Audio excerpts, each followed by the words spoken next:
Bienvenido, bienvenida al canal de Xavier, un canal en que hablamos de todo un poco con nuevo directo venezolano y directo venezolano que se repetirá todos los días hasta que se apruebe la ley de amnistía total para todos los presos políticos y esta se haga efectiva.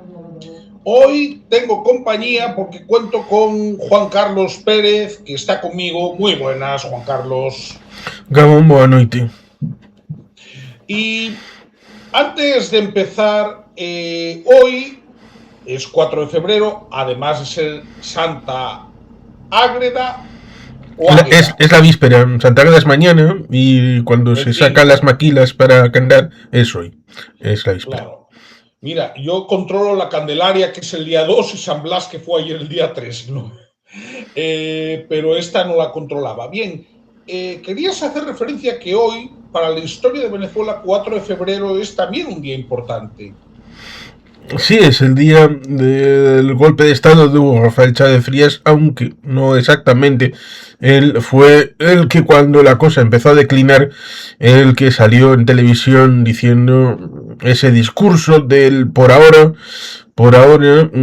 aquí en la ciudad capital no logramos controlar el poder, ustedes allá lo hicieron muy bien, pero es el momento de calmar las cosas y por ahora, y ahí está el kit de la cuestión, el que quedó impactado en el engrama cerebral de muchos venezolanos por ahora.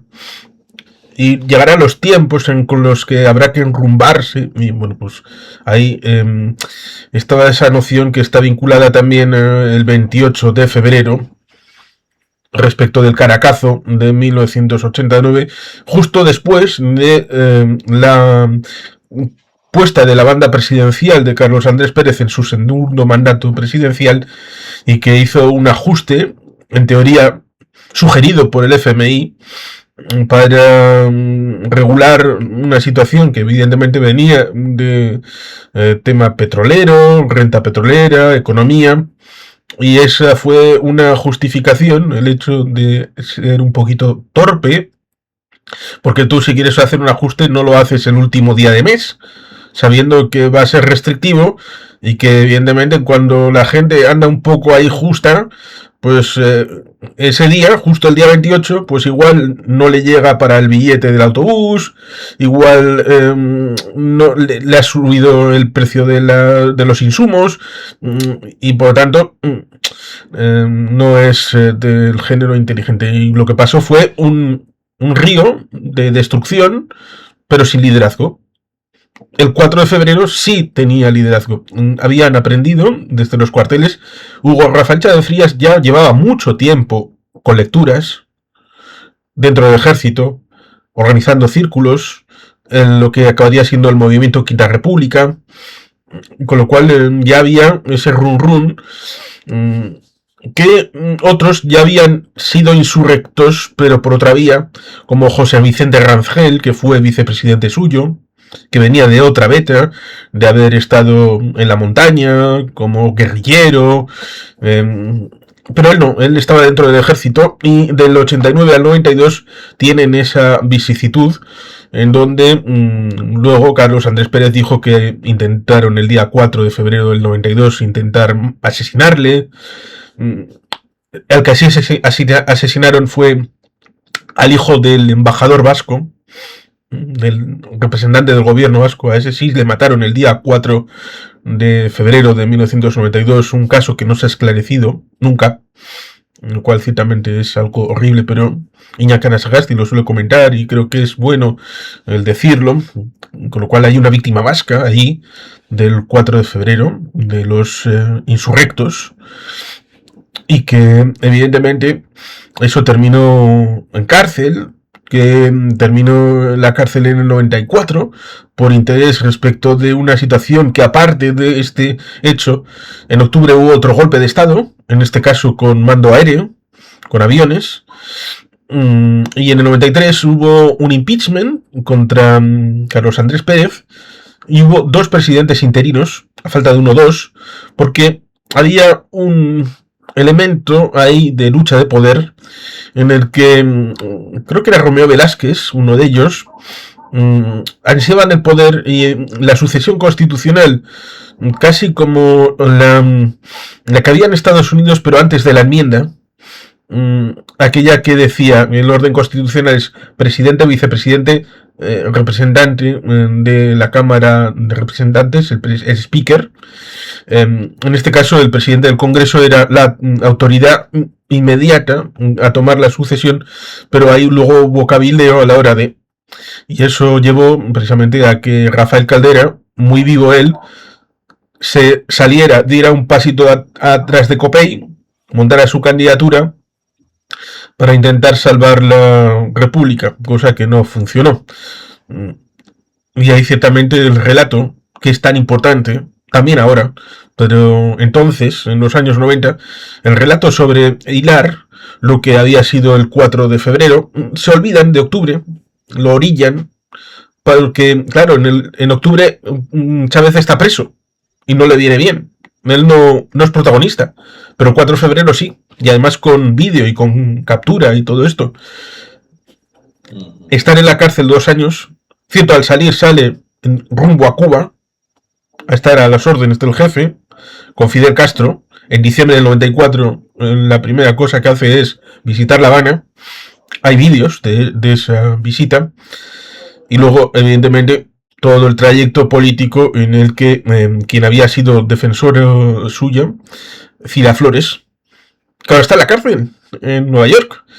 Resulta curioso y paradójico que cuando gana, en el 98, para la investidura del 99, en ese periodo transitorio, expresamente dijo que a la casa de... Bueno, había un palacio para el presidente impectore, el presidente electo. A esa casa, Hugo Chávez impidió expresamente que entrara Nicolás Maduro. Yo creo que es bastante significativo. Aparte de esto, seguramente, si hay alguna pregunta respecto del 4 de febrero, seguramente la podremos responder. Pero es parte de la historia y es fundamental para comprender el trayecto que llegó a la República Bolivariana de Venezuela. Sí, sobre todo a la Venezuela más reciente, efectivamente, a la denominada Quinta República. Hoy ha habido excarcelaciones de presos políticos, pero creo prioritario compartir esto, porque no podemos olvidar que en Venezuela sigue habiendo una dictadura, sigue habiendo un régimen de facto y sigue habiendo una policía que reprime, persigue y detiene a periodistas independientes, en este caso extranjeros. Concretamente a Álvaro Algarra Suárez, que es el corresponsal de Deutsche Welle en Caracas, ¿de acuerdo? Ha sido detenido por la PNB y en este momento se desconoce su paradero. Y debo decir que estos no son incidentes aislados.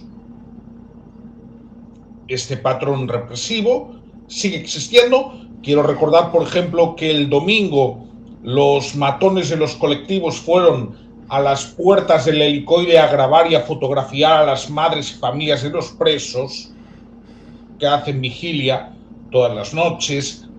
Es muy importante tener en cuenta que, aunque el Ocupa de Miraflores fue desalojado, ayer hizo un mes, los distintos clanes que dirigían el país siguen ahí, que únicamente se llevaron al más burro, pero los demás siguen. ¿Quién era Delcy?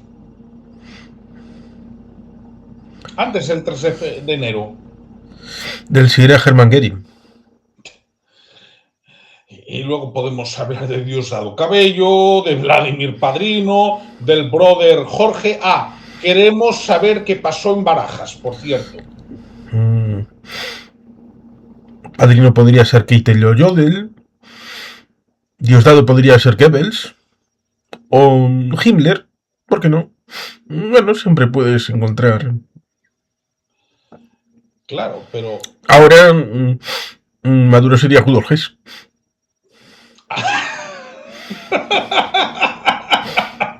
Igual de tonto que fue Rudolf Hess en aquella escapada que hizo a Escocia. porque básicamente fue un vuelo que creo que pilotaba él solito. Sí. Con la diferencia de que Rudolf pudo ver ovejas y de partir con algún paisano antes de que le detuvieran. Este ni eso. No. De hecho, tenemos aquí, a ver quién nos habla. Por cierto, que no os he dado antes las buenas noches, tanto a ti, Vicente, como a Albert Paney Gabalda. Sí, lo de Rudolf Hess fue bien curioso y de hecho fue el último jerarca del régimen del pintor austriaco importante que ocupó y que fue huésped de Spandau. Sí, murió en el 87, 1987. Claro, creo que esperaron a que falleciera él para derruir la prisión. Sí, era el último, quedaba él solo. Entonces aquí quiero compartir hay una novela, si me permite simplemente la referencia literaria, sí. Hay una novela de Greg Iles, que cierto es que 1000 páginas, pero es muy interesante. Dicho queda. Y hoy vamos a compartir casos de excarcelados, ¿de acuerdo? Que nos notifica el clip. Doy nombres: Enrique Kikushima, Ricardo Massa, Freddy Yéguez, Gilberto González. Han salido del penal del Rodeo 2. Enrique, Ricardo, Freddy y Gilberto. Por supuesto, como no puede ser de otra manera, nos alegramos muchísimo, pero tienen que ser todos y tienen que ser de forma incondicional. Y comento esto porque aún quedan cerca de 700 presos políticos. Y porque evidentemente debe de ser, volviendo a la casilla de salida, si fueron injustamente presos, evidentemente hay que borrar todo el rastro posible de lo que ha pasado hasta entonces. Evidentemente va a ser muy complicado, por no decir imposible, que vaya a restituirse completamente lo sucedido desde el momento de la detención o desaparición, pero si se puede formalmente, sobre lo que queda de resto en la administración, borrar esa ignominia. Y eso solo se consigue, en primer lugar, con una ley de amnistía, y posteriormente, para los que llegaran a ser en su día condenados, con anulaciones en los juicios, ¿no? Pero la amnistía al final es un punto de partida, no tiene por qué ser un punto final. Y por cierto, que esto lo comentábamos ayer tuvimos a Noemí de la Iglesia y a Felipe Gali, ¿no? La preocupación de que la amnistía sirva para que los represores puedan beneficiarse de ella. Y cuando hablamos de represores, aclaro, quienes han cometido crímenes de lesa humanidad. Sí, porque probablemente haya una diferencia. Claro. Me refiero a que alguno se pueda colar en la ley de amnistía del régimen. Diría que sí. Pero ahí estaría el asunto respecto de hasta qué punto dices, porque probablemente una ley de amnistía pura, exclusivamente para los sectores represaliados, igual no es posible, igual no es viable.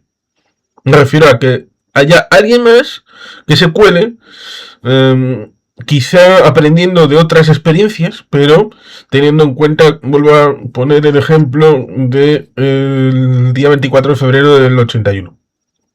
En el que hay alguna fórmula de esa del Pacto del Capo.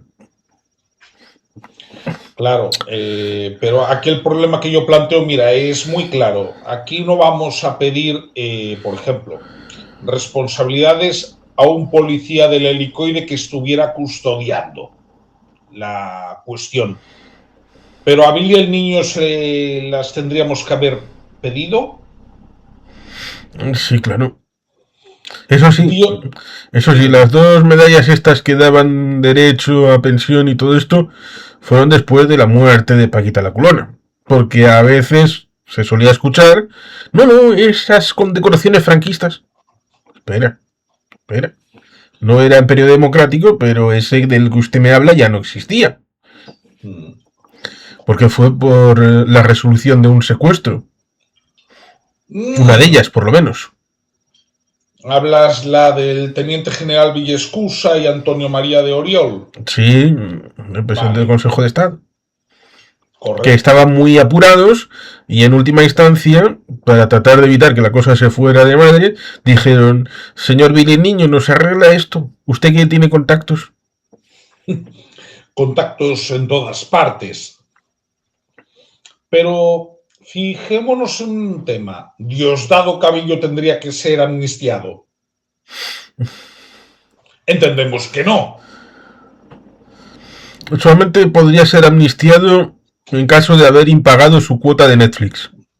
Pero más Pero de eso solo no. por eso. Es decir, yo al final estoy pensando en un modelo como el que hubo en Argentina.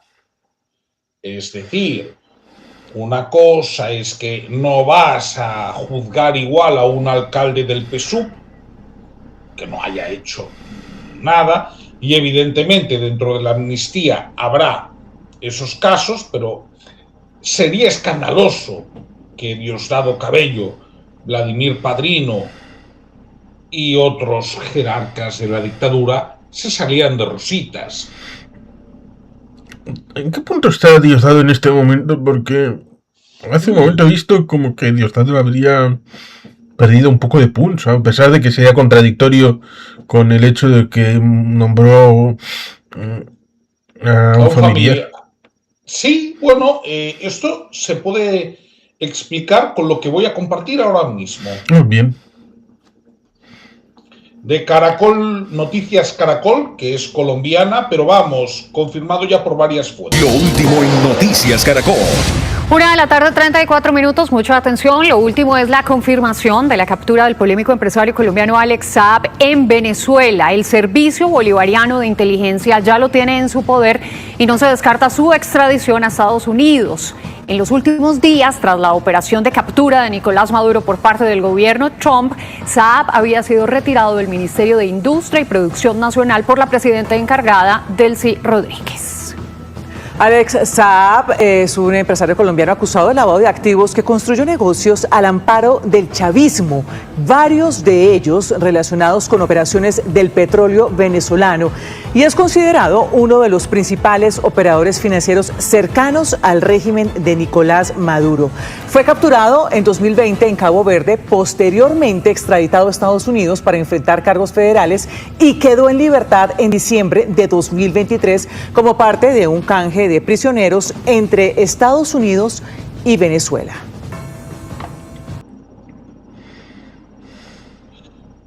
Bueno, yo creo que esto tiene interés.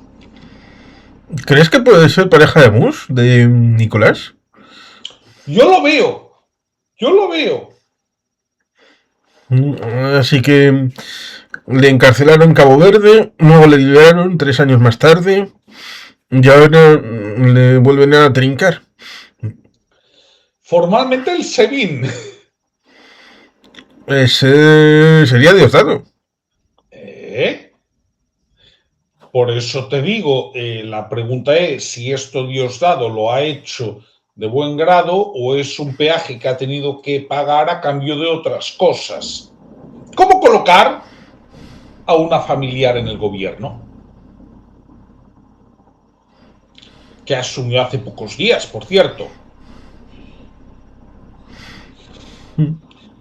Quiero decir, a ver, Alex Saab estaba claro que era una pieza que iba a caer rápido, ¿no? Ya cuando fue removido del gobierno era esperado, pero si nos damos cuenta, su caída también indica que aquí va a haber cabezas de turco.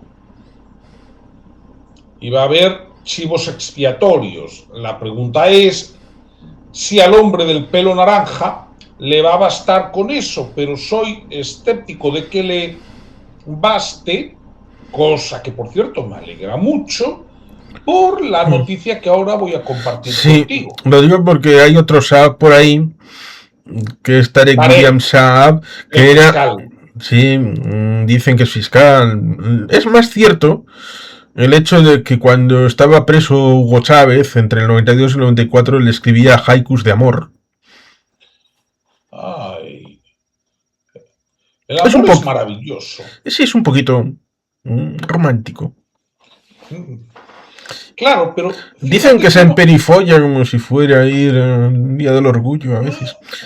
Pero fíjate, a mí eso no me Eso parece está en su mal. intimidad, pero si luego Claro. lo compagina con ser un malandro, pues, hombre. El problema es lo segundo. No, y luego la hipocresía en un país que, por cierto, de momento el régimen no tiene nada de gay friendly.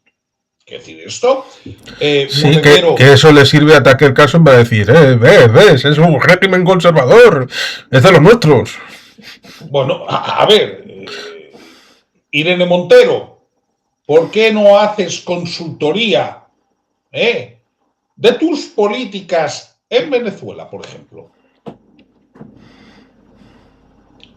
Yo reto a que la izquierda española comparta sus visiones, ¿no? Dices que Sobre hagan un todo, seminario en el Comité Central del PSUV sobre este tipo de cosas. perspectiva de género estaría bien, masculinidades alternativas, LGTBIQ+, ¿no?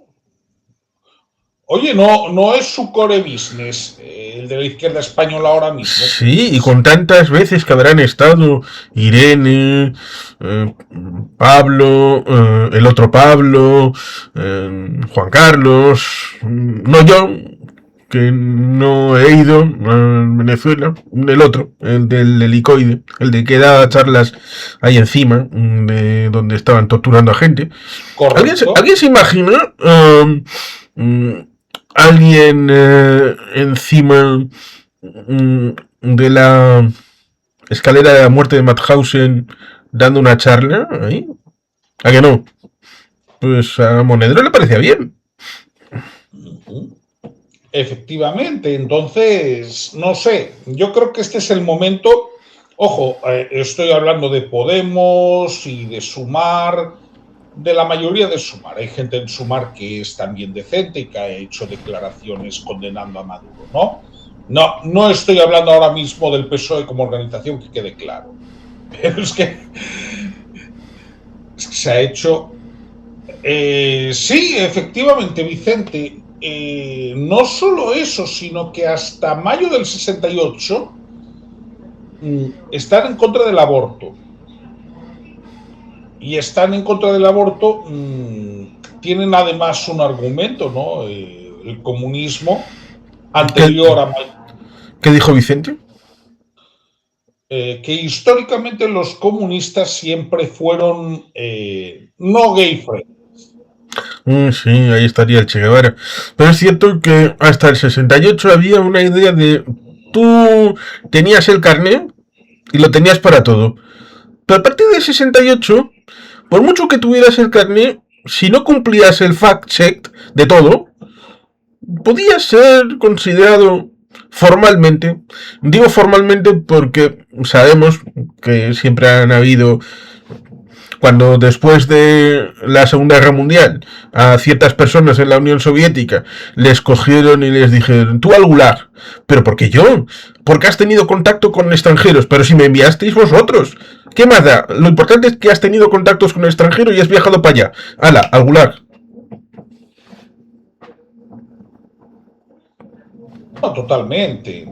Entonces, yo animo a que Podemos y Sumar ahora tienen la oportunidad de hacerlo. Irene Montero, tú que hablas de reemplazar a fachas, ¿no? Bueno. Oh, sí.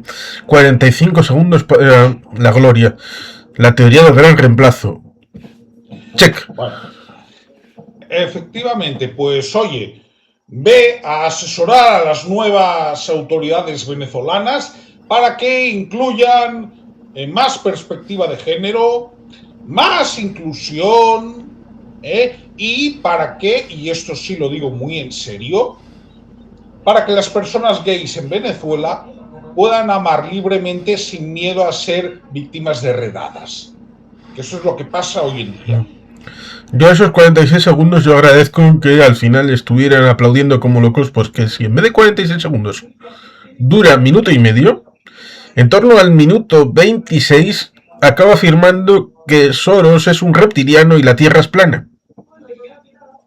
Hombre, ya puestos a decir, si has oído y has visto, a medida que cada vez iba hiperventilando, ¿no? Pues por eso subes y luego hablas de los reptilianos, de la Tierra plana, de los Anunnakis.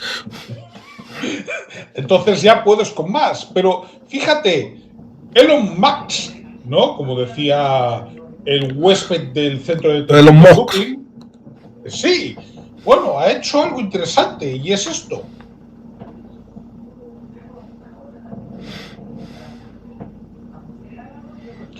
Starlink, el internet satelital de Elon Musk, está disponible oficialmente en Venezuela desde ayer, lo cual, digamos que tangencialmente es una ayuda para los demócratas venezolanos,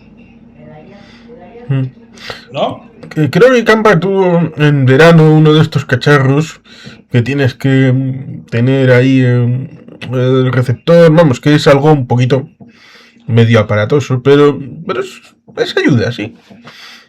Sí, de la misma manera que va a ayudar en Cuba. Anuncio, en pocos días, no sé cuándo, voy a hacer directo cubano, porque la situación está escalando bastante más de lo que se piensa, ¿no? Pero digamos que esto va a ayudar. Voy a quitar esta promoción sugerente, no buscada por otra parte. Promoción de San Valentín dentro de 10 días. Sí, que se sepa que esto a veces cuando entras en el medio La Patilla, que es uno de los digitales más importantes de Venezuela. Bueno, mira.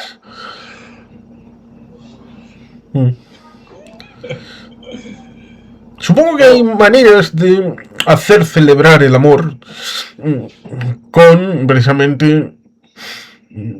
¿Qué tal, aparte de esa, poder hacer no solamente partidas de mus, sino también partidas de fútbol 7 o de fútbol 11 que le lleven a Padrino, a Delcy, a Jorge, a Díaz Canel? Seguro que la alineación de los cubanos te la conoces mejor. Hombre, ahí tendríamos que ir con Díaz Canel, con Raúl Castro, con Antonio Marrero.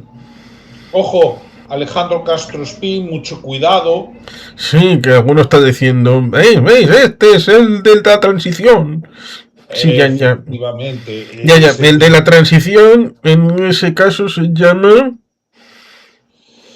Hombre, para mí tengo claro quién es. El del Consejo para la Transición es Manuel Cuesta Morúa, que está en Cuba. Y si me hablan de lo que es mi... ¿Quién sería la María Corina Machado? José Daniel Ferrer, sin duda. Pues ahí está. Pues ya has identificado a quién sería Edmundo y quién sería María Corina. Bueno, pues ya está. Sí. ¿Y quiénes tendrían que hacer compañía a Maduro también? Y de paso al matrimonio Ortega. ¿No? Pero como podemos ver, hoy tenemos bastantes novedades, ¿no? Ha habido la detención de Alex Saab, que no por esperada deja de ser importante. Tenemos sí, el hecho. Y lo de Deutsche Welle, el periodista freelance, que creo que es optativamente necesario decir. ¿Qué hubiera pasado si este muchacho hubiera sido desaparecido en Gaza? Bueno, tendrías a toda una flotilla. Lo digo porque supongo que las buenas personas de izquierda que defienden los derechos humanos y la libertad de expresión habrán pegado el grito en el cielo respecto de esta persona, en donde el periodismo se oprime. Habrán dicho un montón de cosas. Aparte, evidentemente, habrá salido el gobierno alemán a decir este es un periodista que está al servicio de un medio alemán, así que ustedes ya están liderándole ahora mismo. Bueno, eso seguro que lo han hecho ya. Es decir, a ver, el gobierno alemán no anda con tonterías. No. ni hay ambigüedades. ¿No? Eso se lo podemos dejar a otros gobiernos, ¿no? Tengo aquí la información, ¿no?, de Foro Penal de hoy, que habla de 350 excarcelaciones de presos políticos como mínimo. Pero claro, repetimos, el problema que tenemos aquí es que desde que fue extraído Maduro han aflorado cientos de casos, y no es una exageración, como mínimo afloraron 200. Sí, un poco parecido a cuando se supo que el MAS ya no iba a tener poder, afloraron los presos políticos en Bolivia. Fue algo mágico. También a los 5 días de ganar Rodrigo Paz la primera vuelta, que aún no se sabía lo que iba a pasar en la segunda, pero sí se sabía que el MAS iba a quedar fuera. Oye, 5 días tardaron. Sí, 5 días en darse cuenta, oye, que si seguimos en estas cosas, igual luego hay consecuencias. Así que... Efectivamente. Esto es de Foro Penal del medio El Nacional, ¿de acuerdo?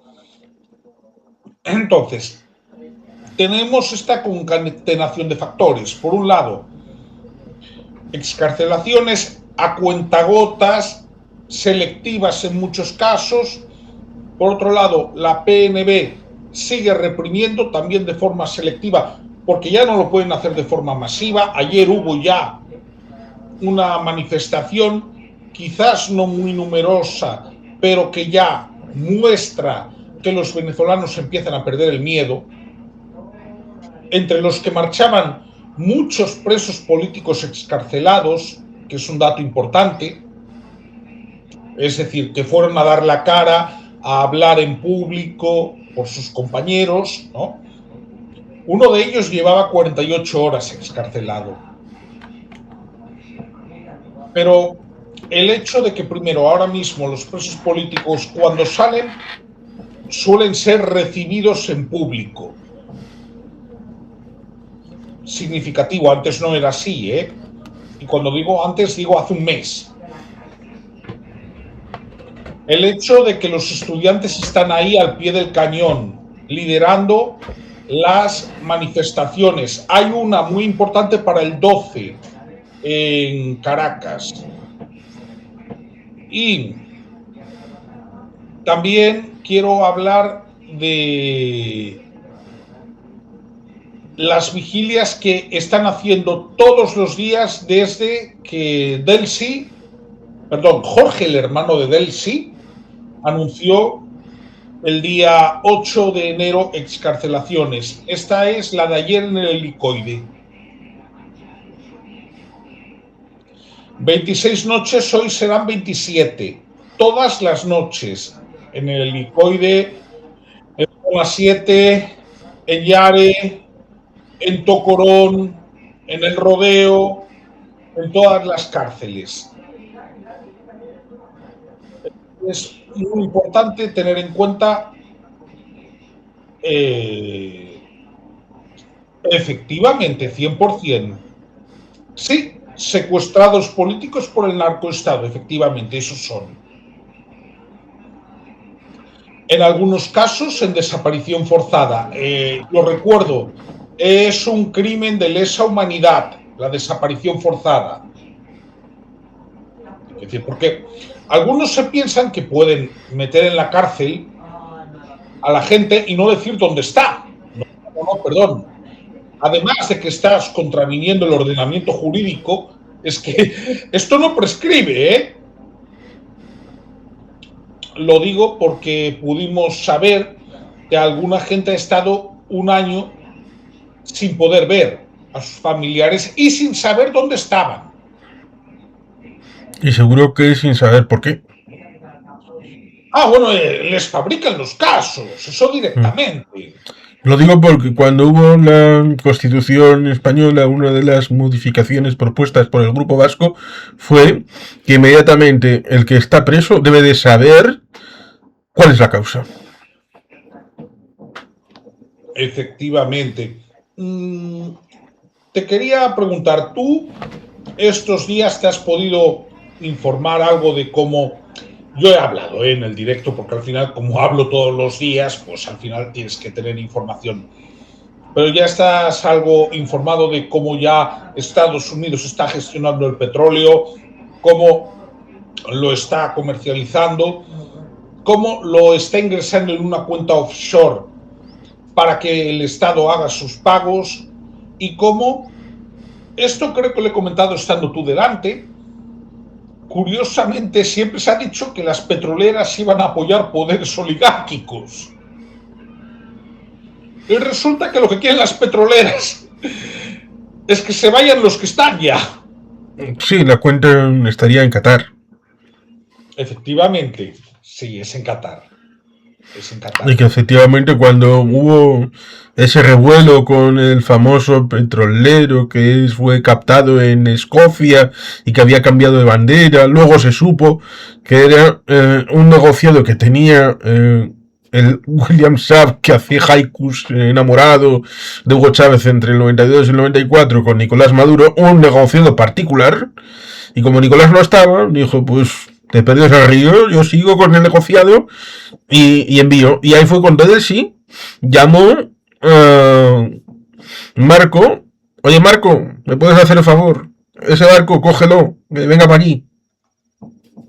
Así que era un problema intestino dentro de esas carcomas que están destruyendo el régimen todavía. A ver, esperemos que por lo mucho. Pero ciertamente eso de el petróleo tiene esa dificultad ciertamente de que es que ellos destruyeron la base estructural de la industria petrolera. Ellos fueron los que destruyeron PDVSA, que fue nacionalizada por Carlos Andrés Pérez a comienzos de los años 70, lo cual nos obedece para otras nacionalizaciones extra del año 2007 contra ExxonMobil, que precisamente es el que dijo, oiga, si quiere que meta pasta aquí, pues tendrá que haber un sistema de garantías jurídicas, o si no...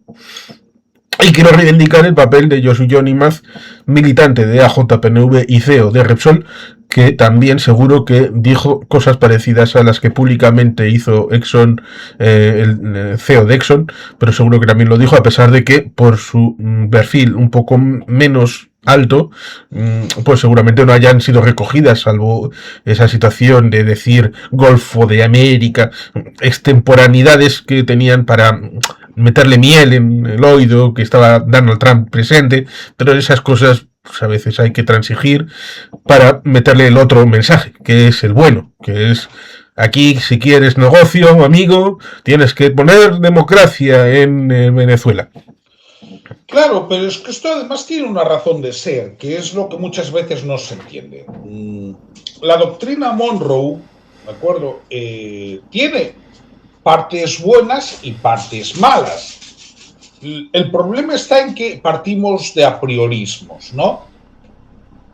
La doctrina Monroe podía servir en un determinado momento para la Operación Cóndor. Pero ahora mismo sirve para barrer a los 3 regímenes dictatoriales que quedan en el continente. Que vuelvo a decir, la Operación Cóndor fue respuesta. Sí. Fue una respuesta. Lo digo porque a veces se tiene el relato de que fue algo que montaron Estados Unidos unos regímenes dictatoriales y como cada cual controlaba una parcela se les ocurrió, ¿y si organizamos una internacional del crimen? ¡Hala! Yo tengo a los malos que se han ido de tu país, así que yo te los llevo y tú me traes a los míos. No, no, señor. No. Cuando uno va simplemente a la biografía de Salvador Allende, de Wikipedia, y mira en la biografía el dato correspondiente a 1967, verá, si es que no lo han borrado, una referencia a una reunión en La Habana sobre la OLAS, una organización que iba sobre insurrección, pero claro, como en ese 1967, casualidad, murió el Che, ese homófobo psicópata, que estaba en la zona de Bolivia, Pues la situación fue complicada para la programación de la OLAS. Y aún así, se organizó una junta revolucionaria con ciertos movimientos que duró entre el 72 y el 79. Simplemente miren cuándo empezó el tema de la Operación Cóndor. Fue después del 72. Por supuesto, fue después del golpe del 11 de septiembre del 73 en Santiago. Con lo cual fue reactivo por 2 veces, por la OLAS y por la Junta esta. Pero es que luego además hay una cuestión.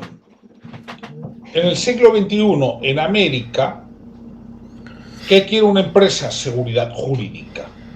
Vale. La seguridad jurídica implica estabilidad política. La estabilidad política en Venezuela únicamente te la da un Estado de Derecho. Con separación de poderes, sin arbitrariedades, con una ley que se cumpla. Hacer la ley es tan importante en fondo y forma. Claro, entonces, si tú te vas a gastar tus dineros para una inversión que puede ser a 20 años vista. Y que luego llegue Chávez y diga, expropiese. Claro, yo, es que si soy el CEO de Exxon, digo exactamente lo que dijo. Porque además es que su empresa fue expropiada en Venezuela. Y otro CEO, que ahora creo que vive en Escocia, fue secuestrado. Claro, es que yo soy él y digo, a ver, yo para invertir en Venezuela, por muy interesante que pueda ser, a pesar de las condiciones que tiene el petróleo venezolano, ¿no? Pero bueno, si yo quiero invertir en Venezuela a largo plazo, ¿yo de quién me fío más? ¿De Delcy o de María Corina Barra Edmundo? Yo tengo muy claro de quién me fiaría antes, ¿eh? Es que es de sentido común. Entonces, el CEO de Exxon, como me imagino que la mayoría de los CEOs de las grandes petroleras estadounidenses y europeas, saben que les interesa más que Edmundo barra María Corina barra Edmundo accedan al poder que, por cierto, les dieron los venezolanos el 28 de julio de 2024, que a veces parece mentira que haya que recordar esto. Primera, porque la orientación que tiene el gobierno de Edmundo, María Corina, va a ser una orientación para restaurar la democracia en Venezuela, y la idea que tiene en la cabeza es una idea de estabilidad política, y esa estabilidad no la vas a conseguir teniendo conflictividad con el sistema político. Entonces, paradójicamente, los grandes poderes económicos lo que quieren es que haya democracia en Venezuela, no que sigan los que están. Sí, y que además el perfil de antiguo Copellano y el perfil de María Corina encajarían bien, porque ahora estoy pensando en MacArthur. La película, aquella con Gregory Peck, en que interpretaba al general estadounidense, que curiosamente fue el que reprimió a los tenedores de bonos en 1933, bonos de la Primera Guerra Mundial, excombatientes, en ese momento tan difícil. Pero luego, cuando fue a Japón, a partir del 30 de agosto del 45, pues se encontró con una situación complicada y fue administrador único. A diferencia del ámbito europeo, Japón quedó unido en el territorio central, y cuando iban diseñando el perfil del documento de transición, de hacer algo distinto, uno de los asesores del general le dijo, pero esto es el New Deal de Franklin Delano Roosevelt. Y le dijo, ¿qué más da? Bueno, tranquilos, esta gente ha estado muy escorada hacia la derecha. Con lo cual, que les venga un poquito de ola izquierda, pues casi les viene mejor para compensar, ¿eh? Pues aquí tendríamos lo distinto. Si han ido por un vector, pues tener un poco de liberalismo, un poco de centro-derecha, pues les vendría perfecto para equilibrar. Tengo una sorpresa para ti. Primero voy a compartir fotos de movilizaciones hoy, ¿de acuerdo? esta movilización es de la Universidad de Carabobo de hoy. Una vez más, familiares de presos y estudiantes. Mi nombre es Rafael Sirven, sin miedo a decirlo, soy dirigente político de 20 Venezuela. ¿Y por qué digo precisamente sin miedo a decirlo? Porque precisamente por estas acciones políticas, que es la libertad de pensamiento, la libertad crítica, muchos estamos presos en este momento injustamente, cuando la libertad debería ser para todos y sin condiciones. En este momento nos encontramos aquí gremios, dirigentes políticos, dirigentes estudiantiles, en son de una misma sintonía, expresarnos a favor de la libertad de nuestros hermanos y hermanas que se encuentran aún detenidos injustamente en centros de detención. El cierre hace un tiempito anunciaron el cierre del helicoide. Yo les digo que no es nada más el helicoide el único centro de tortura. Deben cerrar todo. Bueno, mi nombre es Rafael Sirven.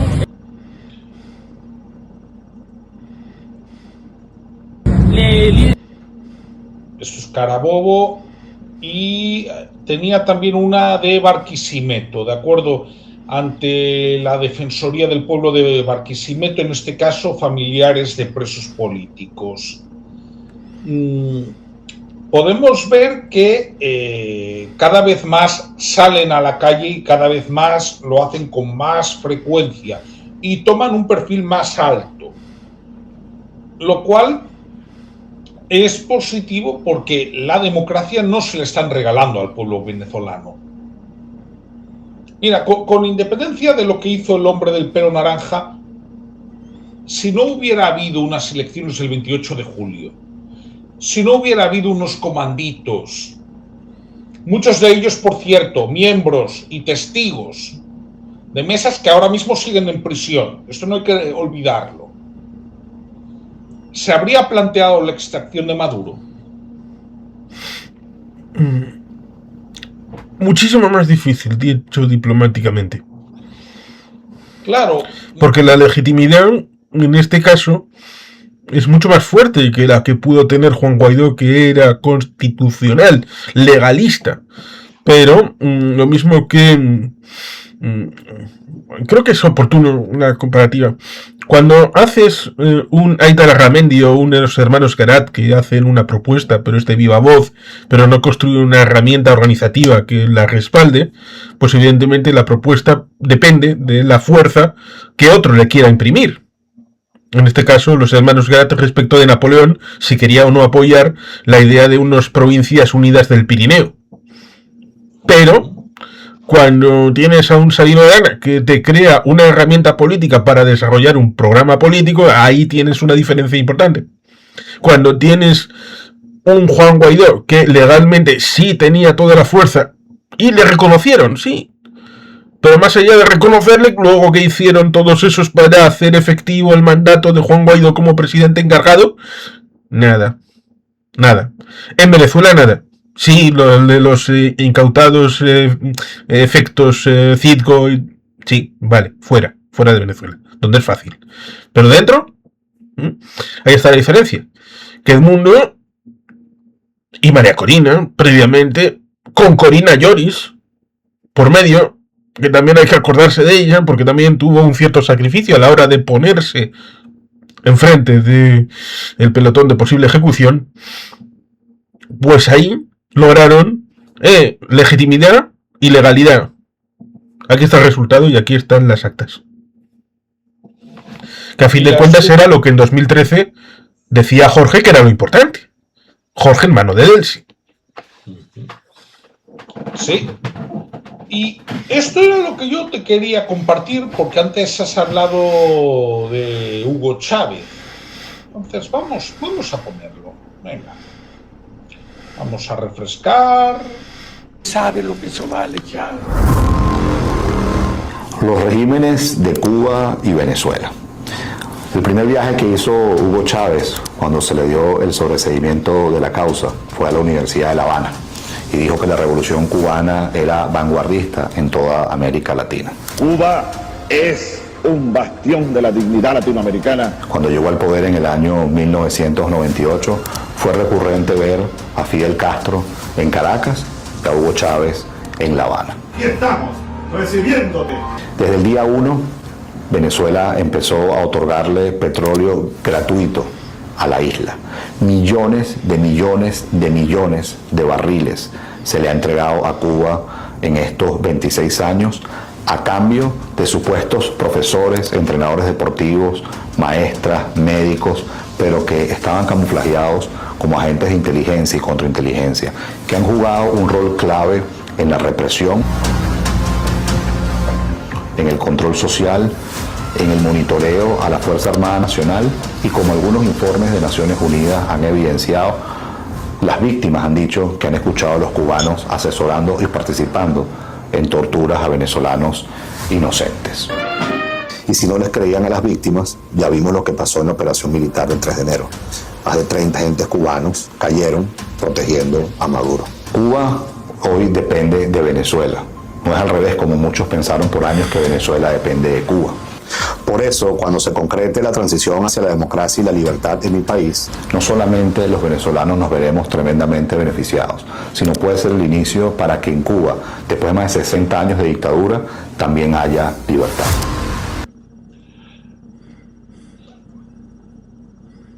Creo que era oportuno ponerlo, ya que hablaste de ello al principio. Sí, el viaje al que se refiere es el de diciembre del 94.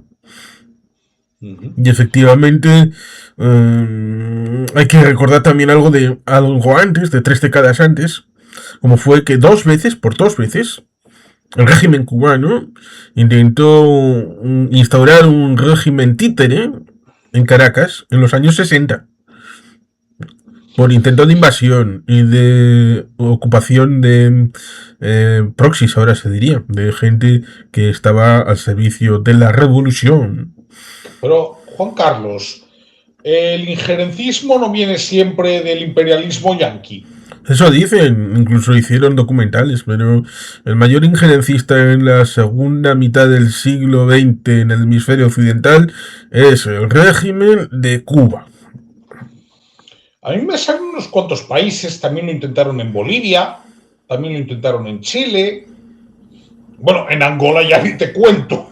Sí, pero hay muchos movimientos guerrilleros que luego han tenido un montón de ristra de consecuencias en toda América Central. En Nicaragua también. Pues a eso me refería, Nicaragua, El Salvador, Guatemala, Honduras. Donde había guerrillas. Pues las crearon esas ínfulas de emular la revolución cubana. Pero Cuba nunca se ha metido en asuntos de otros países. No, claro que no.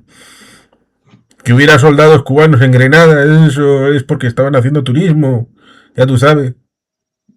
Sí, y que hubiera 32 agentes cubanos también era casualidad cuando extrajeron a Maduro. El régimen cubano tuvo el papo, la cara dura de decir que no había cubanos protegiendo a Maduro. Ninguno. Resulta que eran su guardia pretoriana, ¿no? Bueno, era sabido, pero quiero decir que es que ya mienten con el descaro de no cortarse.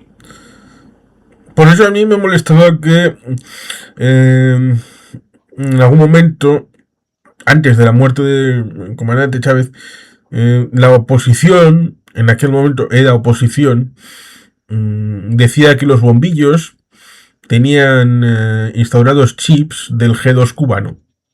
Que los bombillos que se vendían en los supermercados tenían instaurados esos elementos. Era hacerle un favor al régimen.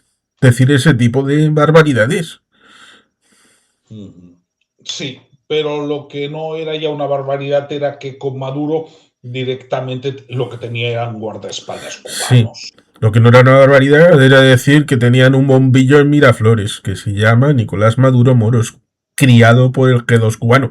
Tal vez un agente. Eso, pero decir que los bombillos así, los de la iluminación, eso está al nivel de Irene Montero. Sí, y hay que reclamar algo más de nivel intelectual en la política. Sí. Totalmente de acuerdo contigo. Tienes también por ahí lo que te parece de 2006 con respecto a AMLO, Andrés Manuel. Esta mañana, espera, lo busco Sí. ahora, ya que estamos, sí. Hombre, también puedes poner en paralelo cómo fue aquel proceso electoral para que veamos los resultados de el 2006 en México. Vamos a ver, puedo ponerlo, lo que pasa es que lo que no Fue debería... después del sexenio de Vicente Fox, que fue entre Sí, el 2000 y 2006. Lo ubico y la información la tengo. Lo que pasa es que tendría que poner un enlace porque, a ver, no vamos a poner la aplicación de mensajería. Lo estoy leyendo, de hecho, ahora mismo, pero sí. Sí, esas elecciones de 2006 en las que ganó el doctor Felipe Calderón Hinojosa. Por muy poco, pero ganó, sí. Y que luego salió a decir Andrés Manuel, robo, me han latrocineado las elecciones, yo soy el auténtico presidente. Y luego montó una cosa ahí en el Zócalo durante un tiempo, casi parecía una especie de Euromaidan antes del Euromaidan. Y se montó una posesión paralela. Pero sabes que es muy curioso, que es que hay quien lo está llamando bulo. Lo que pasa es que, claro, también... Como cuando dijeron que era un bulo que Gaddafi había financiado la campaña presidencial de Nicolás Sarkozy. Eso también era un bulo. Bueno, ¿y dónde ha acabado Nicolás Sarkozy? Pues Nicolás Sarkozy pasó un tiempito en la Santé, que es en la cárcel. Vamos a poner Diario de Yucatán, ¿de acuerdo? Y aquí nos dice, Financial Times señala presunto financiamiento de Venezuela a la campaña de AMLO en 2006, ¿no? Aquí lo tenemos. Este trío me da muy mal rollo, Juan Carlos. Sí. Pues eso, ahí falta Claudia y ya hay parejas dobles de mus. Sí. Fue muy curioso porque además AMLO tenía la costumbre, claro, se postuló unas cuantas veces a las presidenciales antes de ganarlas. Sí, se postuló en 2006, ganó Felipe Calderón Hinojosa. En 2012 que ganó Peña Nieto. Enrique Peña Nieto. Sí, pero siempre que se postulaba y perdía decía que había habido un fraude. Siempre era la misma canción. Por esta beta, luego nos sorprende que ese fuera tan amigo de Donald Trump. Bueno, tan amigo porque él quería asegurarse las fábricas al sur del Río Grande. No me sorprende tanto porque Claudia Sheinbaum, vamos a ver, los excesos verbales los tiene con otros países iberoamericanos, los tiene con España, pero no los tiene nunca con Estados Unidos. Sobre todo, la vertiente de decir tonterías es porque todos los días hacen esas mañaneras. Sí, que se pasa más de una hora, creo. Con Andrés Manuel era más tiempo, el que le daba la gana al viejito. Era una especie de halo presidente, pero diario. Y por la mañana. Sí. Pero vamos a ver. Sheinbaum, lo que le sucede... Bueno, Sheinbaum, sabes que ha cortado el grifo del petróleo a Cuba, ¿no? Porque alguien se lo ha recomendado. Y no un pajarito como le susurró a Nicolás. No, un hombre con pelo naranja, al que le hace mucho caso. Claro, es decir, a nosotros nos parece extraña esta posibilidad. A mí no, Veremos qué recorrido tiene, pero plausible, desde luego que lo es. ¿O a cuántos países estuvo financiando Venezuela cuando el petróleo estaba al precio que estaba con Chávez? Exacto. Porque existió Petrocaribe. Y hubo islitas en las Antillas cuya posición, en parte, solamente es comprensible. Recuerdo un señor barbudo de una dependencia del Reino Unido, primer ministro, que era chavista, pero chavista evidentemente se le veía el cartón por la cartera. Claro. Bueno, como la mitad de las repúblicas y estados que hay en el Caribe, sobre todo anglófono. Porque seguro que puedes echar un vistazo respecto de una noticia que hay respecto de la CELAC. Ese ente que es fantasmagórico, porque, claro, cuando con CELAC y UNASUR, creados por Hugo Chávez, luego cambiaron algunos gobiernos, lo que hacían era salirse de la CELAC y de UNASUR.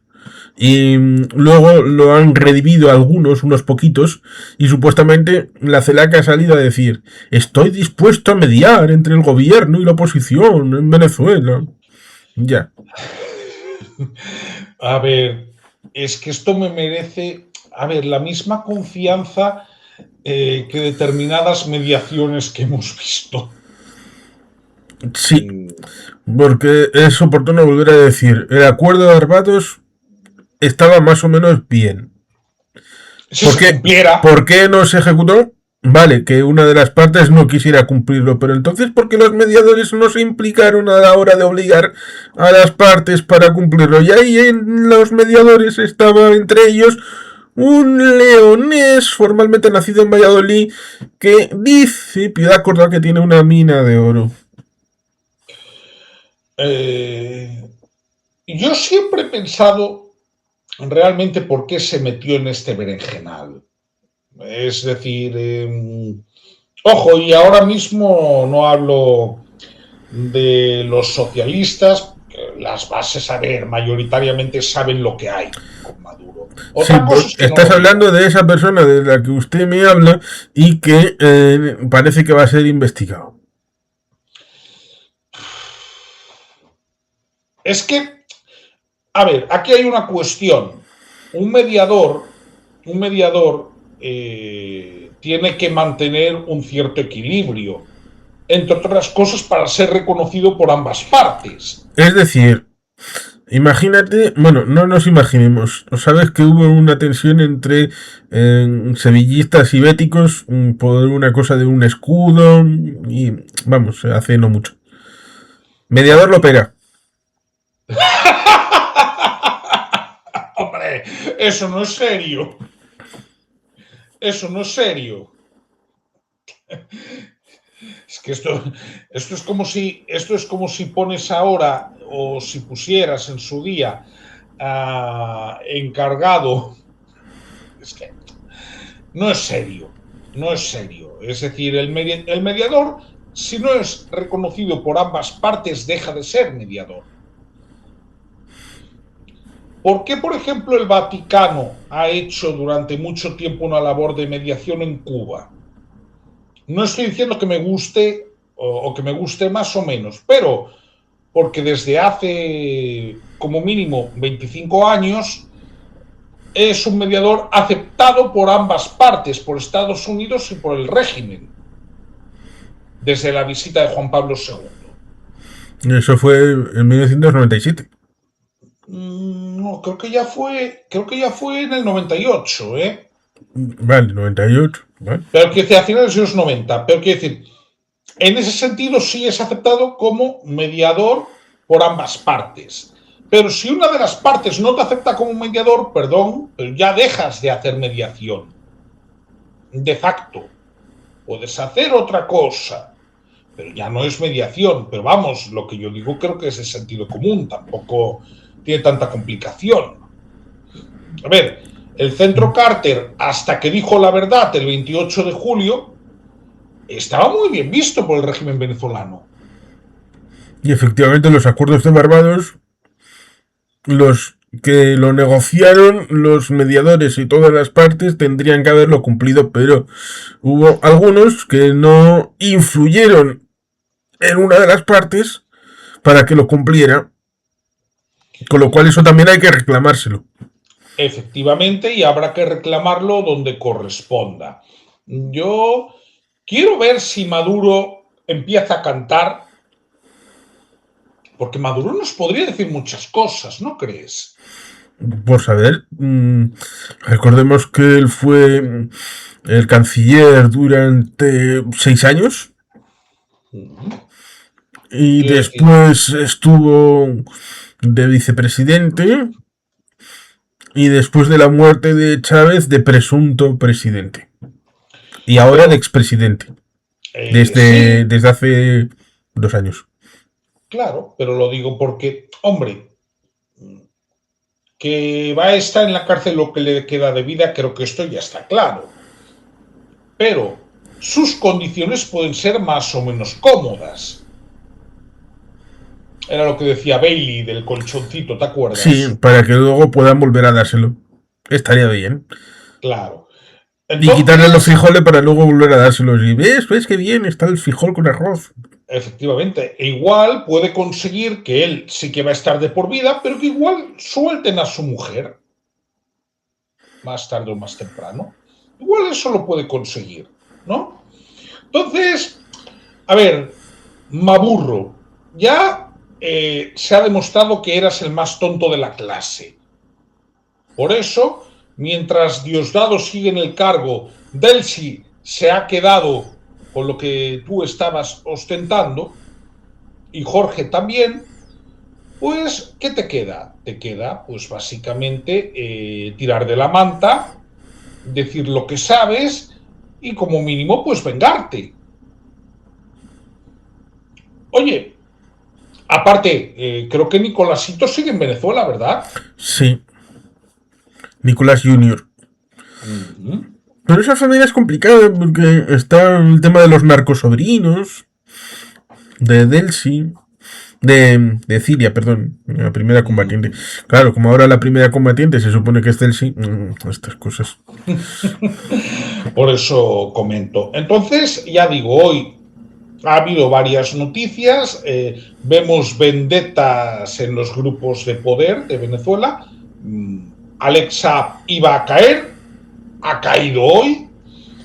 Vemos que sigue habiendo represión localizada y, en definitiva, movimientos también de que van excarcelando presos. A ver, yo por mi parte mañana haré nuevo directo venezolano a las 9, concretamente contaremos con Noemí de la Iglesia. Y bueno, a mí lo que me queda es darte las gracias, Juan Carlos. Nada, no se hace lo que se puede y evidentemente los retos siguen siendo importantes, siguen estando encima de la mesa y lo importante será intentar, claro, porque hay cosas que hemos visto en Irán que se han atrevido y les han cacheteado y liquidado y bueno, las víctimas más allá de los muertos que pueden ser 20.000, 30.000, 40.000, pues evidentemente están otros que también están heridos, que pueden estar encarcelados, con lo cual el espectro es amplio. En Venezuela la situación es distinta, con lo cual el miedo puede perderse con una cierta seguridad respecto de que otras represiones que cuando lo fueron, creo que se puede decir que fueron en principio menores de lo que hemos visto en Irán, eso como es pasado, en el presente creo que no se van a reproducir, pueden tratar de hacer manifestaciones, intentar forzar que los medios de comunicación pongan declaraciones en medios escritos, en radio, en televisión,